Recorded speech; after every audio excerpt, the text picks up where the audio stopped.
Hi, Natasha. How are you today?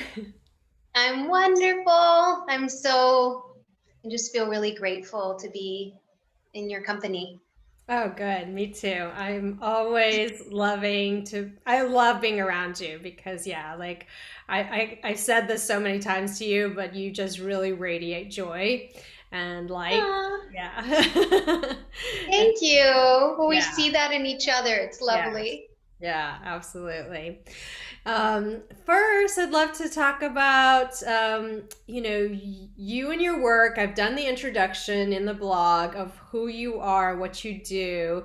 Why do you do what you do? I'd love to hear a little bit Yeah, about that. Yeah. yeah, that's a really great question. Um, I think it's just if I'm true to who I really am, um, I don't think I don't recall a moment where I didn't desire to be a contribution and a service. It's just been, as far as I can look back, um, being a loving individual, being caring and supportive is the most pleasure and joy to me. Mm. Uh, and that has evolved over time. And we'll talk a little bit, I hope, about the complexities of what service is and cultural upbringing, right? How much is cultural servitude and how much is service? But when I'm really true to myself, and why I'm here, it is to be loving and to become the most loving version I can, uh, expression of myself, and to encourage others to love themselves as well, and therefore one another. So, yeah, I do what I do because I want to help anybody in any way I can to remove the obstacles in the way of compassion. Yeah. That's so incredible. Yeah. And I feel it. I feel it all the time from you that you are really here, Oh, yeah, to really help and be of service. And so let's talk about that. Yeah. What does it mean to be in of service? Because, yeah, as women, and then culturally in different parts of the world, like being of service can mean very different things, right? So, how do yeah. you be of service but also be in your highest good? Yeah, I think that that's been such a complex journey, and something that you're helping me with as my business coach, right? As my financial coach, and covering um, that distinction is what I thought was service, or how I needed to present myself or be who I really am in the world meant, oh, I need to be of service. That was the word I was saying. Um, Yet how I was actually being was being somebody of servitude. I didn't realize for much of my life, because of cultural, I just felt there was only one way to be caring, and that meant sacrificing myself. Hmm. Right? I wanted so much to ease other people's suffering. I thought I had to take on people's suffering. So that's been a bit of a challenge to figure those pieces out.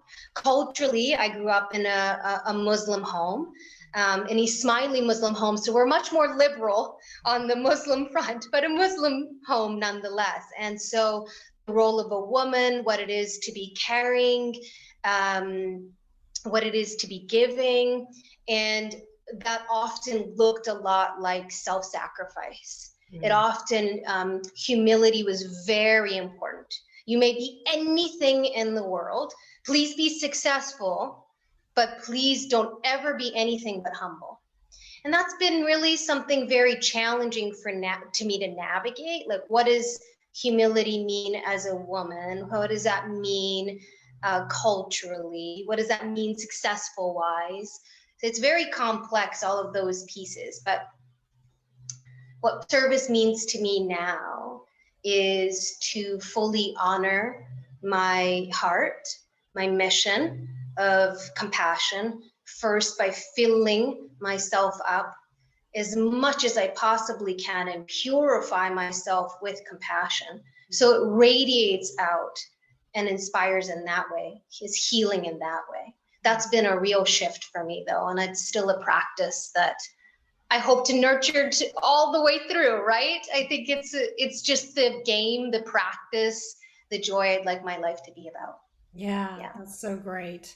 And yeah, this conversation is really important around, being of service and being in servitude and Yeah. really, yeah, not taking it to the point where, yes, you're sacrificing yourself and who you are, really, Yeah. right? Yeah. And because I also believe, and I've said this many times, is that like, yeah, our self-worth is really who we are and what we bring to the table. And so if we're sacrificing that, then it's really coming from a deeper place and not really understanding what our self-worth really is, right? And where Yeah. we should be in this world. Um, and I've noticed that in terms of like, it's interesting because like a couple weeks ago I talked to a friend who she was calling out a lot of businesses that were not not Asian, and yet we're using a lot of Asian modalities of meditation and feng shui and acupuncture, yoga, all of those things, and not in a way of like being mean or attacking them, but more in the way of like honor, right? Like, let's honor and respect where those traditions come from. Yeah. And what is your take on it? Because you've worked for a long time as a holistic practitioner, and have seen, and then also now as a coach, like you bring in a lot of very spiritual dynamics, and even I've seen a lot of your videos and things that you talk about. You're so great at like bringing in your culture, and also feeling free in your body to sing and dance and be part, and all of that part of that, right? So what is your Yeah. take on businesses that really don't either understand the traditions and or don't really take the time to honor it? Yeah. Um, it's been such a source of pain Mm. in a lot of ways. Um, to witness someone not of my culture using, naming things, for example, using these sacred words and naming a program and combining it with other words, like using the word dharma, right? Mm. This purpose is like soul's purpose, such a sacred word, and using it with another word that and for an audience that no one looks like me. No one looks like me. There's no diversity in that group. And so when I witness that, it's very challenging for me to stay true to my compassion, Mhm. as I feel so hurt. Mhm. I feel like there's no accountability. And I don't mind, of course, like our culture is so like, yes, enjoy it, but I really would appreciate if they acknowledged where those beautiful downloads they say and these practices, but they're not talking about the culture, and they are also not always creating a safe space for me to even enter. Yeah. And that becomes challenging to me. Like those containers often can look a certain way, and I don't know if they're always noticing. Who are you attracting? Are you attracting the individuals whose lineage also comes from what you're sharing? Like, are they there? And do you ever ask that question? Do you ever look around and notice? So it's been a source of pain, simultaneously a source of pain, because I myself have assimilation wounds. I myself grew up in a very Caucasian, middle upper class upbringing Mhm. in Canada. And I cut myself off from my culture. I cut myself off from those traditional pieces of wisdom. So the pain I also feel is some guilt, some regret, right? Here, this person is being successful, using things from my culture and appropriating it, right? Extracting from it. And I had the opportunity to really embody this wisdom, and I neglected myself in that process. So it's very complicated, because they are sharing the message, which I had the opportunity to share, but I didn't. I didn't because I wanted to assimilate, because I wanted to find belonging.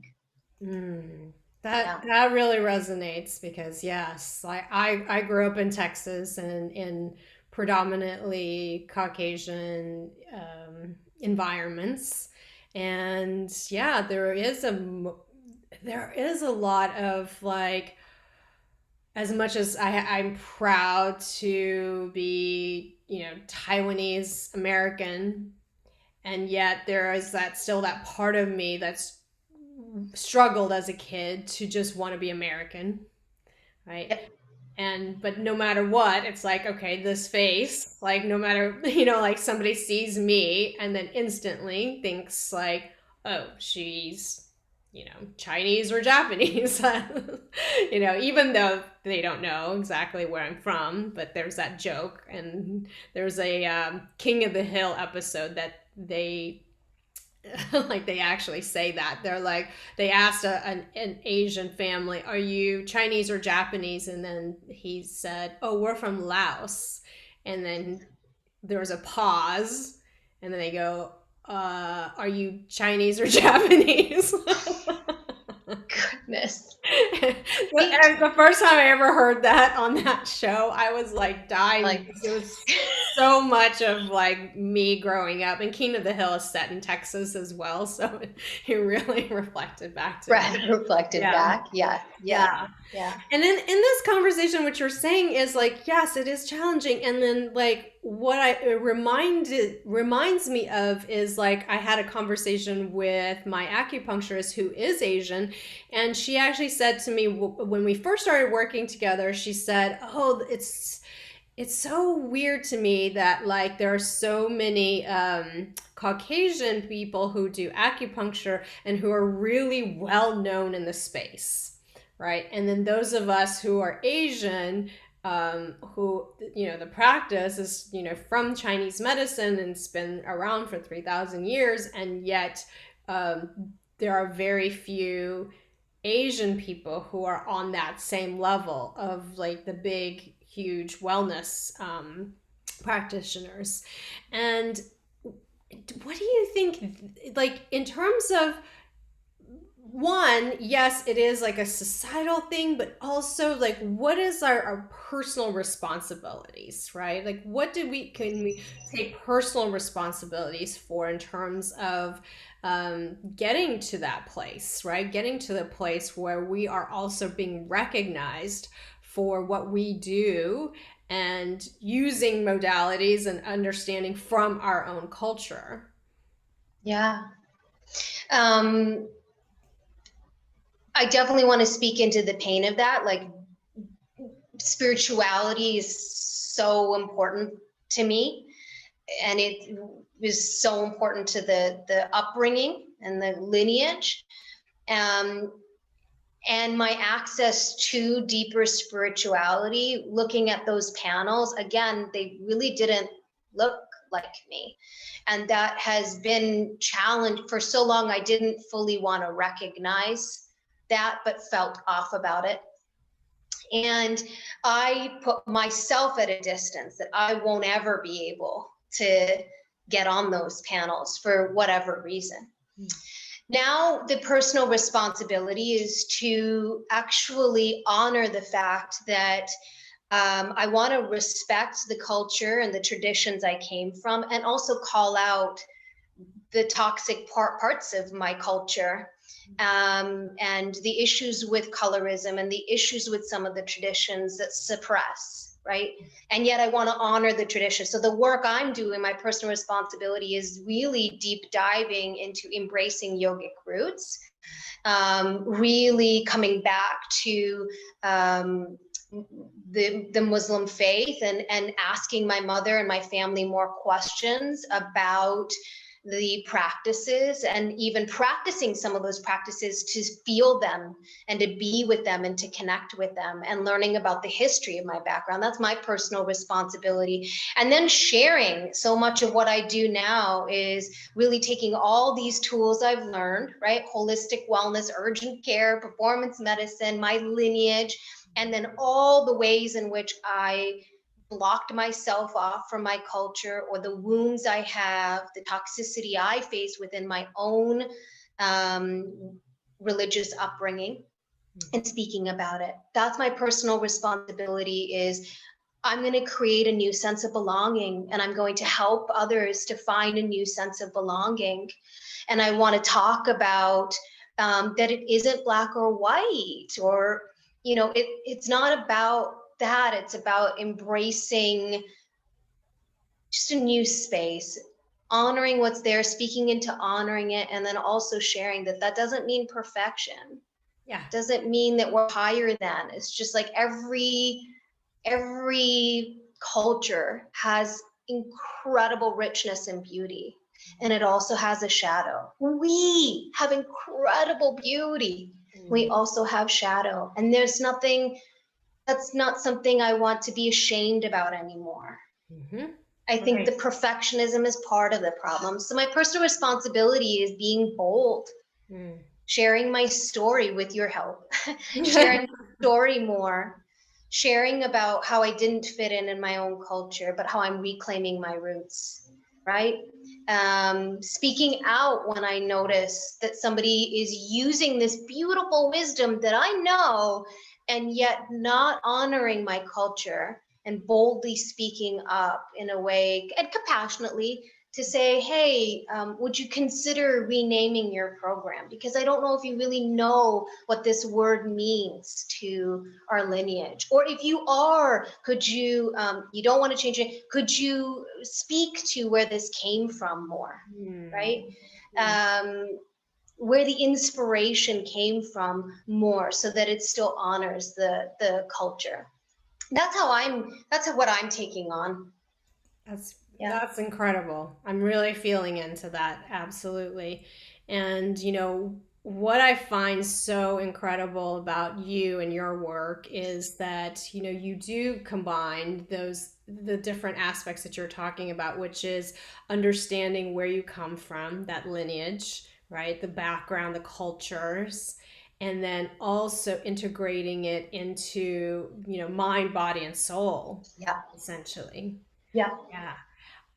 What is something that, can you give me an example or a story, like either from your own life or from a client's perspective, that where that really helped them and gave them some different results in their lives? The integration process. Mm-hmm. Mm-hmm. Mm-hmm. Hmm.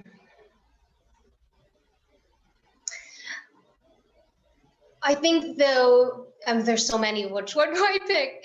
But I feel like one of the cultural wounds and feminine wounds, I often work with women, has been to attack their body, and to make wrong their health symptoms, to make wrong the appearance of their body, to constantly be in comparison, to really just be against themselves. And I can think of this one absolutely beautiful client in my mind's eye, and really strong, very driven, very accomplished, but also really numbing out feelings, right? And really numbing out that they did not feel comfortable in their body, and yet they were engaging in practices, right? Their stress relief was often related to food, And so then that only added more of a heaviness, Mm-hmm. right, to their body, and further self-punishment and blame and hating their body. Mm-hmm. So the work we did was that mind, body, and energetic work. First, coming back to what's been in the way of feeling.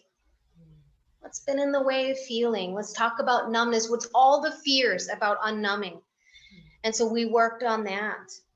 We talked about discovering a new relationship with the body. I often encourage my clients to name their body so that it's a relationship, a friend. If they are a mother, I often say, like, name it a name that you would think of to name a child, and treat it as such, right?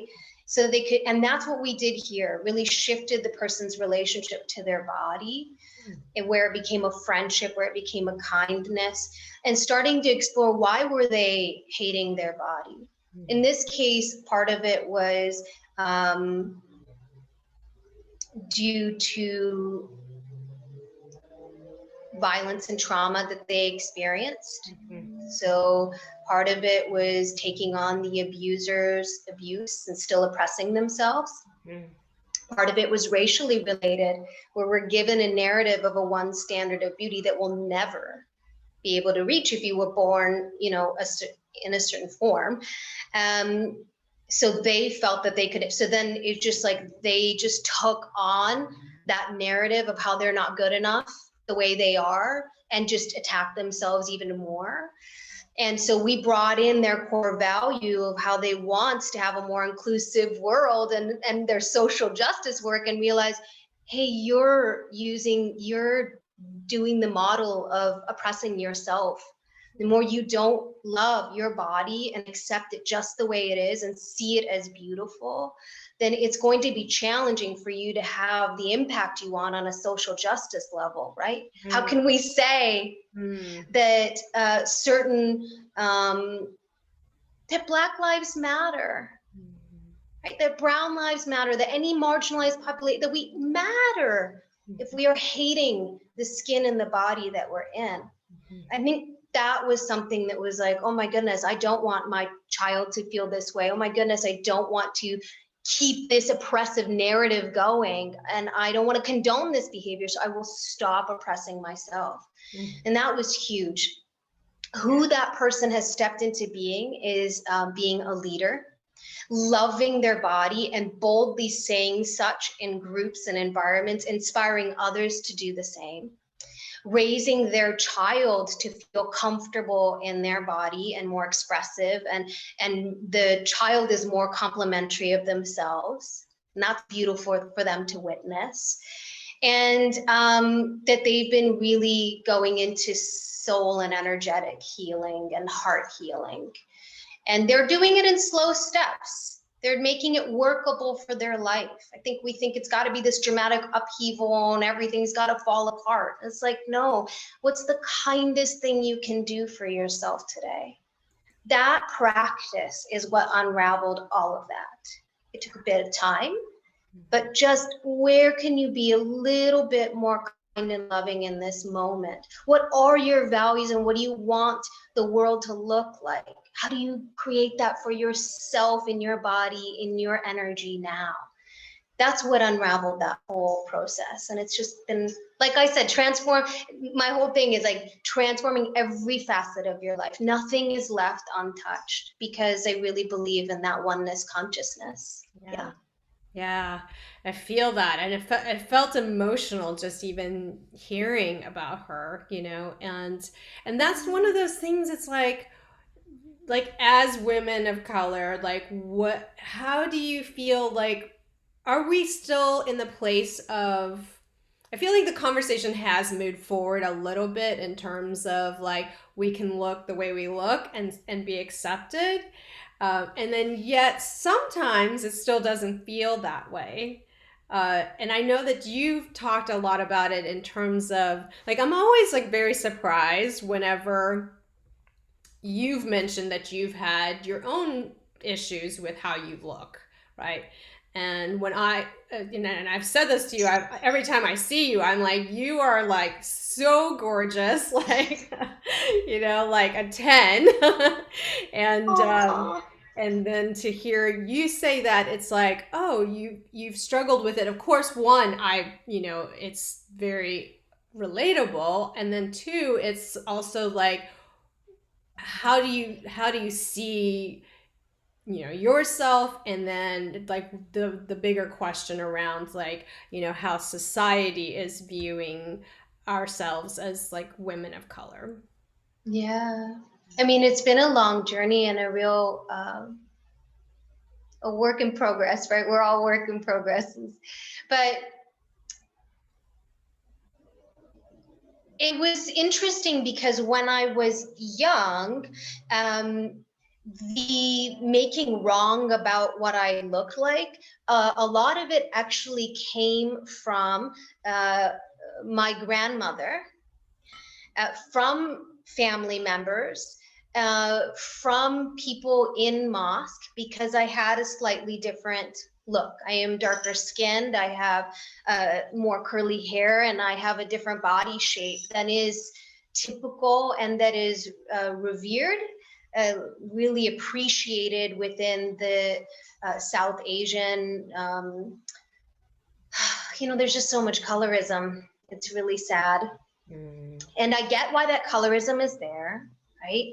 I get that that's a survival mechanism. Um, that's part of colonialism and that's part of our journey. So just that's what we had to do. So I understand that. It's a lot of it came from, oh my gosh, this person's not going to be safe because they're in a body who is more likely to experience more trauma, right? But I didn't feel that compassion. I felt like, well, then what I got? Like, I mean, what do I do, right? And my sister and I have talked a lot about this because my sister was more of the typical, very appreciated Indian version of beauty, and what that was like for her, the guilt that she felt around that, but also the privilege she received from that, right? So for a long time, I wanted to look very different than I do now. For a long time, I thought my value was only about what I did, my service, right? My servitude, really. And I think now what it is, again, do I want to condone these oppressive constructs to continue? Do I want this narrative where we are separated because of the way that we look at, some are less than and some are revered? I don't want to condone that anymore. And so to change that, I've got to really take on loving and appreciating my body just the way it is and just the way that it isn't. Do I fall into self-harm habits? Sometimes I do. It's come a long way from cutting, from suicidal ideation, from eating disorder. I couldn't look in the mirror without either having an anxiety attack or hurting myself, scratching at my skin, hating my body. And I just didn't know then that all of these narratives were coming at me, right? The impact of being raised in an environment where there is a gang of white men attacking people of color, and no one's talking about it. We're not attacking people from the mosque. We're not talking about those pieces. And because I'm so energetically open, I think I was carrying a lot of pain. And because my then didn't have belonging within my own culture, it's like I didn't have any belonging. So I just put it all on hating myself. So this is the work that I'd mentioned earlier. Figuring out a way to come back to my culture, figuring out a way to forgive what my grandmother did and understand what was part of her trauma and narrative. And most of all, forgiving myself for hating myself. And a big why for me is my niece. I want my niece to absolutely love the beauty of who she is, and that it is independent of anything external, has nothing to do with what she looks like. But then also to recognize that the body we've been given is a gift that we get to carry through this world. And us loving ourselves just the way we are allows for others to do the same. So I hope I answered your question, but Yeah. yeah, it's been quite a journey. And I still make my body wrong at times. I'm like, oh, I could look better in this photo, or I should trim up here, or like we still it's a constant awareness of whose narrative is this? Mm. Is this a narrative I really in my heart want to continue and condone? No. Mm. I want to be compassionate. I want to be the most pure, compassionate person that I can be. So I need to invite that into this relationship right here, right now. And that commitment is what carries me through. And I really hope that it inspires others to give themselves that gift too. Mm. Yeah. I love that. I love that so much. Um, One last question. This one is a little bit more difficult, but I think that it's important to bring up is that um, recently, when there were a lot of violence against Asian Americans and especially elderly Asian Americans, Yes. a lot of Black Americans were like, oh, now you kind of know what we're going through, essentially. And, you know, talking about this in terms of like, let's say, like after September 11th, when Muslims, right, were experiencing a lot of racism and Mm-hmm. and the same things that other Asian Americans are experiencing now, and what have you seen, and how do you think we as a society can kind of come together on these issues? Because yes, I totally understand that it's like, okay, now we're, not that Asian Americans haven't experienced racism or violence before, but now there's like a huge focus on it. And and I understand that from the side of like Black Americans who are like, well, this is what we've been experiencing for forever, right? And we've, it's constantly been like that. And then of course, like I said, after September 11th, Muslim Americans were also saying like, yeah, this is what we've experienced all along too, right? Especially during Mm-hmm. that time. So Mm-hmm. yeah, Mm-hmm. how do you think that we can come together and have these conversations and even create like understanding, compassion, and then also support for each other around these topics? Yeah. Yeah. I mean, wow, that's a really beautiful invitation to inquire about.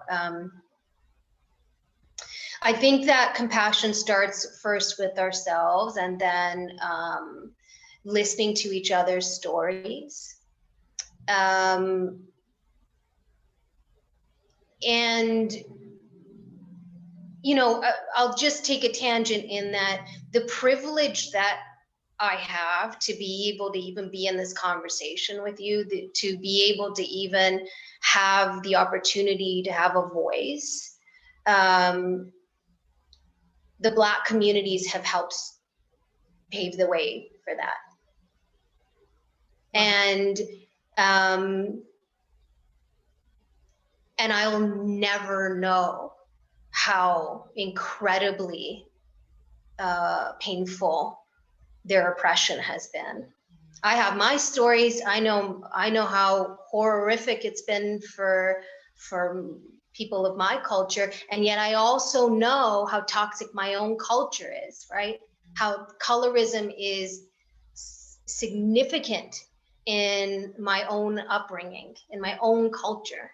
So I can't even imagine how horrible it's been for them. So listening to their stories and wanting to be part of, how do I help you feel heard?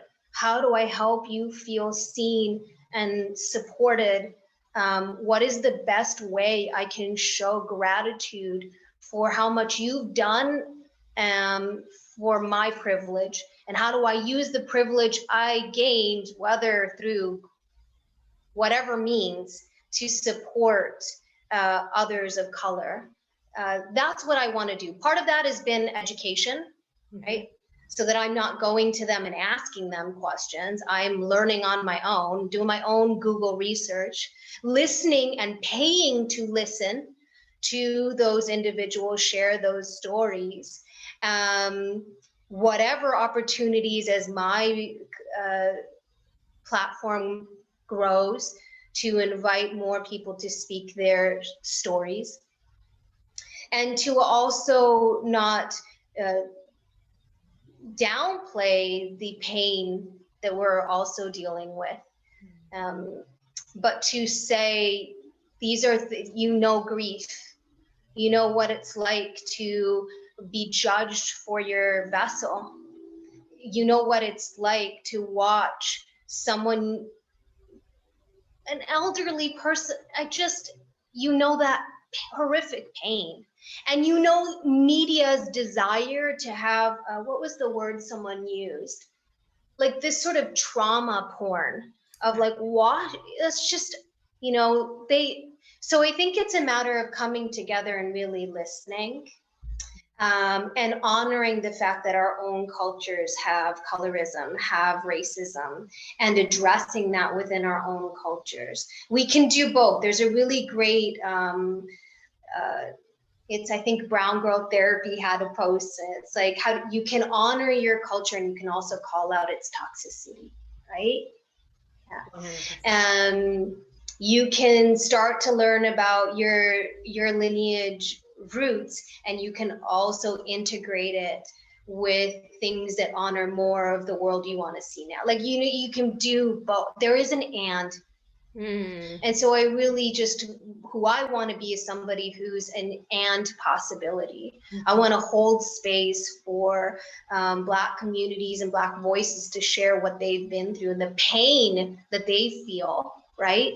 I don't want to take any of that away. I also want to celebrate their joy and their all that they've gifted the culture. And I also want to share my culture with them, and also share, yeah, you're right, we do have shadows, there's much work to do here, and I will use my voice within my own culture to help awaken, so that we can come together more. That's a responsibility I can take on, because what matters to me most is that we are united. What matters to me most is that people feel seen, soothed, and safe, and in secure relationships when they are in my company. And I will do my best for that mission. And if I make a mistake, because gosh, there's so much conditioning, I have my biases, please call me on it, and know that my commitment is our relationship. So that's my take on it, is it's not a competition, that it's an opportunity for us to really feel each other, and really an opportunity to say, wow, there's so much about your story I would have never known. Thank you for sharing it with me.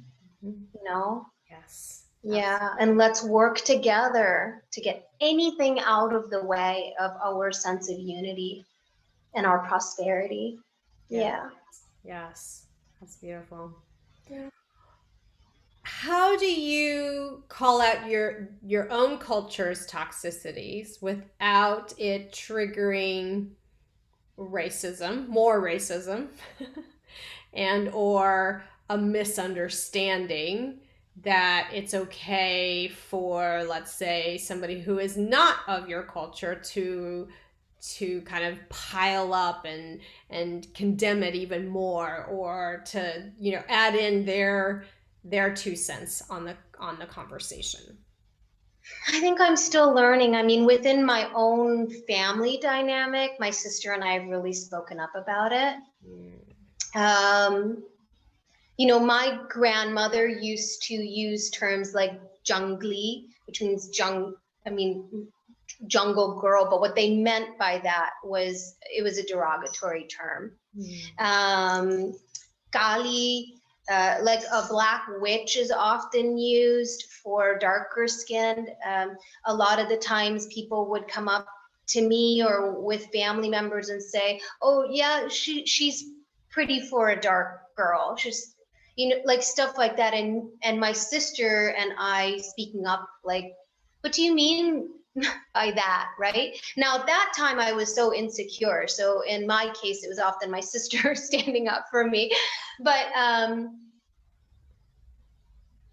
yeah, it's been about of like, why do you say that? And you've experienced racism and you know that pain. Do you not see how you are condoning that same behavior in this conversation? I don't have a way in which that's gone beautifully well more often. You know, I wish I had more experiences of me not losing my composure and being very, very upset by the derogatory terms and the putting down of another person because they are darker or because of their socioeconomic status or because of their abilities, right? Their handicap. It's not the ideal, but you know, their disabilities, right? Their limitations in whatever way, their marginalization, their sexual preference. So speaking up about that in my family circles, I have no problem in those environments to make it awkward. I have no problem getting into the passion of it. Yes. And but how to do that on a bigger scale outside of my family, where I know with my family at the end of the day there's still unconditional love there, right? That I don't know yet, honestly. To be honest with you, I don't know yet what it looks like to do it in a broader way. I think that's been part of the fear of me speaking out, because and part of that's a perfectionistic construct. Yes. You don't want to mess up. You don't want to do it wrong. I never want to harm anybody with my ignorance and with with the biases I can't see, and with the language that I'm still figuring out the language. So, but what I'm willing to do is make more mistakes, because what matters to me more is that we make progress. That we are able to accept when we make mistakes and normalize that, but that we are in action for our purpose and willing to take accountability for when we didn't do that in the most respectful way. Is that a courageous act? Absolutely. It feels like the most courageous thing I will have to do is being witnessed in my mistake and with my inadvertent harm as I try to do something that I thought was an action out of love and compassion and unity, but I kind of made it messy and awkward and worse in the process. Yeah. But yeah, within my own culture, I speak out about it more. I feel much more comfortable to say, no, I'm not doing this. I'm not having this conversation. I'm leaving this conversation if you're going to speak and use those terms and words. Yeah. And I hope that I will have more grace as I move forward in those conversations, because to be honest with you, I have not been graceful thus far. I just lose it. I just get too mad. Yeah. I know. Do you have advice for me? How do you manage it? No, I don't. And that's why I asked you the question, because I'm the same way. Like, if within my own family, I will always speak up. With friends, I will always speak up. But then on a larger platform, I'm hesitant to speak up against things that are toxic in my own culture, only because I don't want somebody to take it out of context and say, oh, well, it's okay because Katie said this, right? Like, yeah. And, you know, in the same way that I sort of have issues with certain Asian American figures that are like, I don't know. I mean, in some ways not pushing the conversation forward. Instead, it feels like they're kind of pulling back on it. You know, one example is, for me, it was Elaine Chao, who, was the Secretary of Homeland, was, well, under Trump, essentially, right? She was, and even though recently she did speak out about to be against Asian American violence, however, just being in solidarity with somebody that feels like is very anti-women, and then using those words like the China virus or whatever, like, how do those two things go together for me, right? Yeah. Like, I don't understand that. And so because I have those issues of like seeing public figures that go against my values, essentially, Yeah. I also don't feel like I want to be somebody who um, calls out my own culture for the things that it's not doing well, and only because of that piece of like somebody taking it and Yeah. going, well, if Katie said it Yeah. because she's Asian, it's okay for me to now say it, Yeah. and instead it's like, yes, I have been more, very vocal with friends and family, and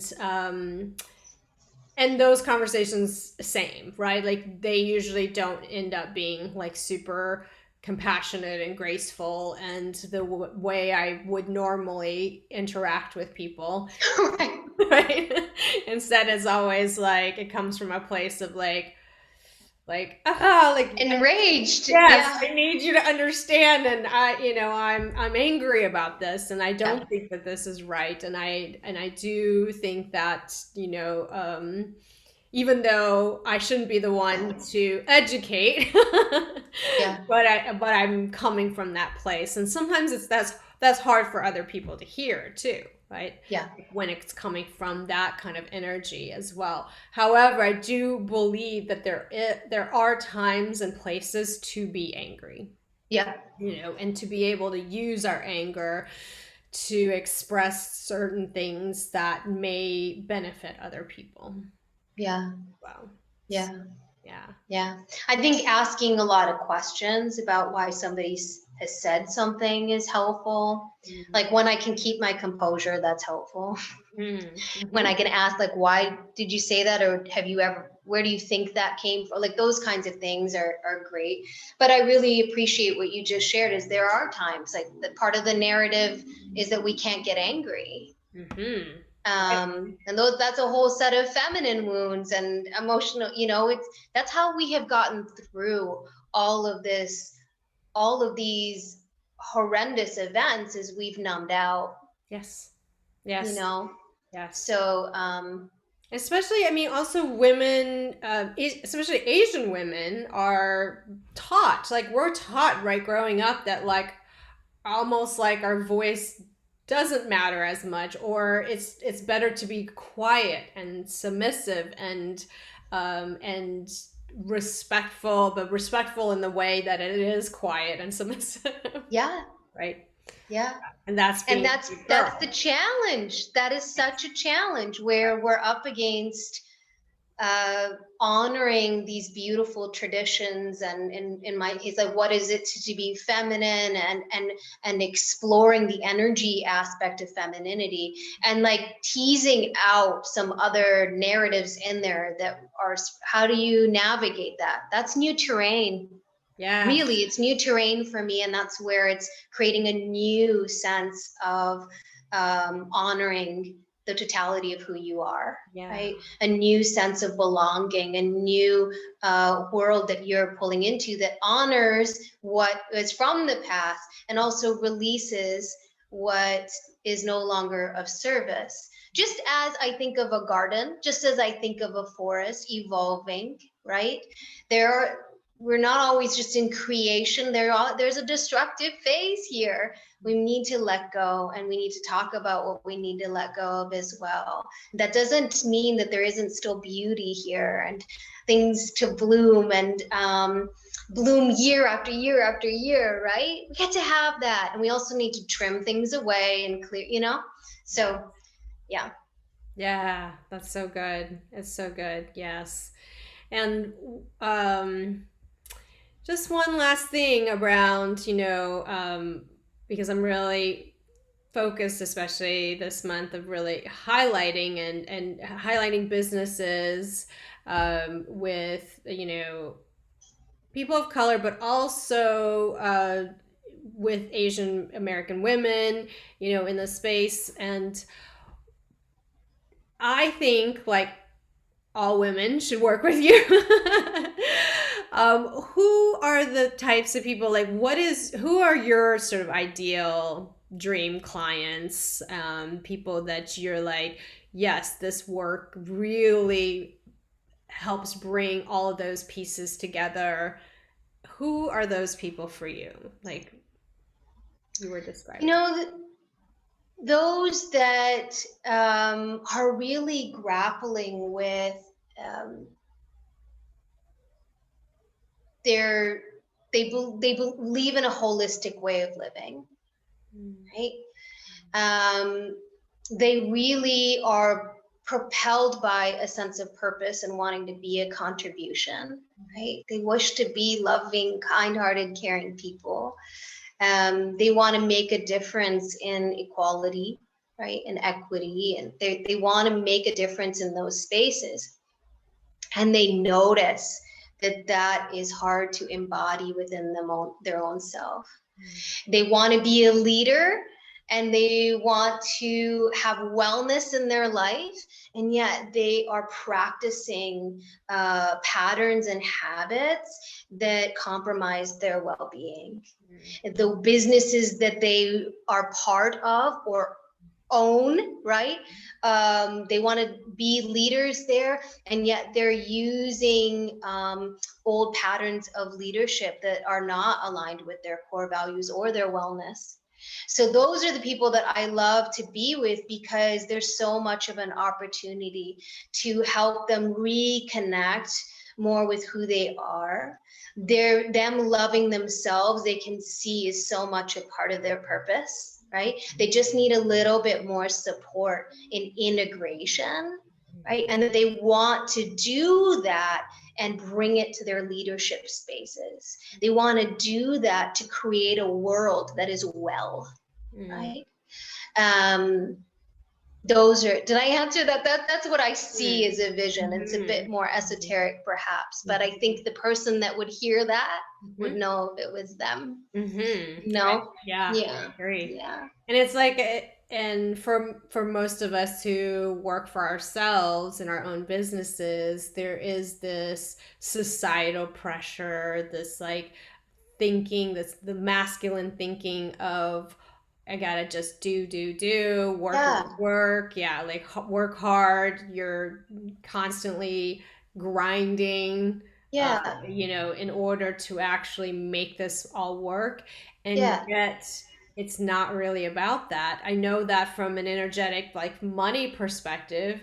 And then you're bringing it in terms of, like, that, the spiritual, and then the bodily Yeah. embodiment of that as well, and so that's really important. It's almost like it's coming back home to yourself.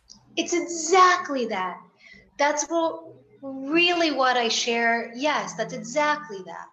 It's coming home to yourself. Absolutely. Your whole self.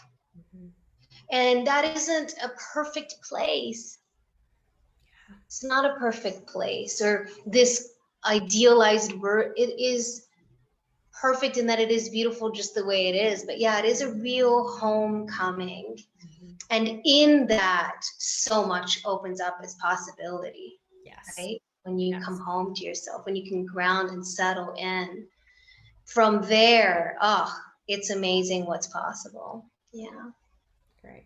Thank you. Beautiful. Thank you, Thank Katie. What a you, great Natasha. conversation. I really hope that it was of service and that it brings us more together.